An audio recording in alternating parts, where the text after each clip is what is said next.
Hi, I'm Dr. Bertice Berry, and I need to tell you this story. When I was a kid growing up, we didn't have a lot. We lived in a neighborhood that was hardworking people, and a lot of people there didn't have a lot. But in comparison, we were worse off. That's just the truth of it. We really had little. My mother struggled to raise her 7 children the best that she could, and we had something to eat when we had it. Sometimes it was a bowl of beans and a piece of butter bread, and I can taste it now. For some of you, you don't know what that's like. For me, it was a steak, and I'm a vegetarian. Anyway, Christmas time would roll around, and kids had all kinds of things, and we didn't have anything. But if we had heat, because we had a coal stove, it meant that we had enough money for the coal man to come around. That was a great thing. If we had a turkey, that was, ooh, amazing. If we had a new set of pajamas and some socks and some underwear, we were living the high life. That was everything. Sometimes there were fruit and nuts and a little bit of hard candy.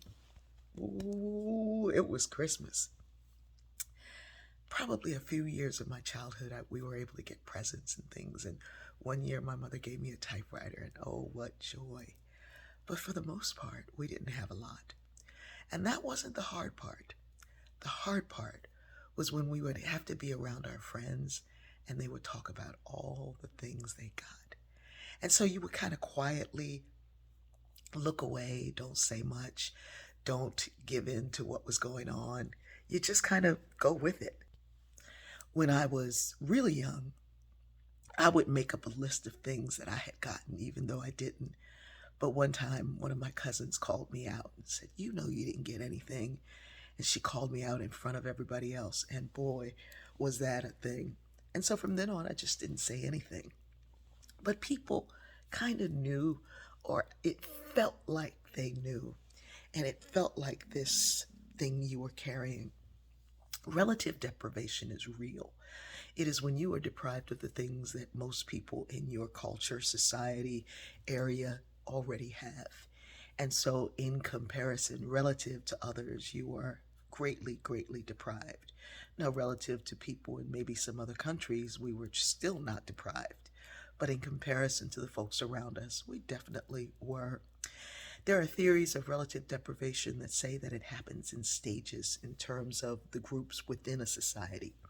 You are first stressed out, you are bothered by this, it makes you feel like you need to do something. The second stage is self-improvement, where you try your best to climb out of that. The third stage is violence against those who have more. I think anger is a better way of seeing it at the micro level. And sometimes that violence towards others really becomes violence against the self.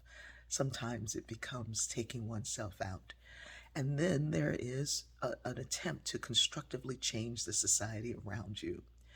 I strive to change the things around me because of what I lacked growing up. And I know that this season is a season of joy. For me, it's a season of rebirth. The reason for the season is this season of rebirth, of rebirthing the Christ in me, the divine in me. As the birth of Christ happens, the birth of me, the rebirth of me happens. I get to see myself whole and new. But for some, it's about being with family and getting things and all the joyful stuff and this season of celebration. Those who do not have that, who have deprivation in comparison to the rest of us, it is very difficult. So I'm asking those of you who are joyful not to tamper your joy. Celebrate and be happy and let it be an echo for everyone else. But sometimes we move from being joyful from what we have to being those little kids who like to brag about what they had to those who they knew had less.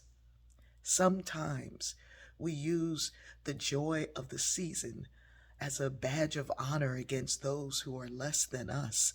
Sometimes we brag about what we have in the face of those who we know are without. Whew. Clearly, I had to take a moment. Let your light shine. Let the joy and the rebirth of this season shine through you.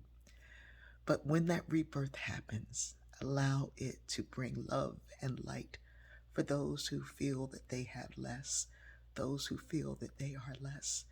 Our rebirth into the newness of who we are and who we are called to be should feel like joy to all who are around us. It shouldn't feel like another reason to feel less than. I love you, and I know we're going to get there. But there are those who feel alone, and sometimes those who are lonely in a sea of faces. We also are called to lift them to love, not by bragging about the number of people who are coming to see us, but by showing them that we've showed up to be with them. I love you.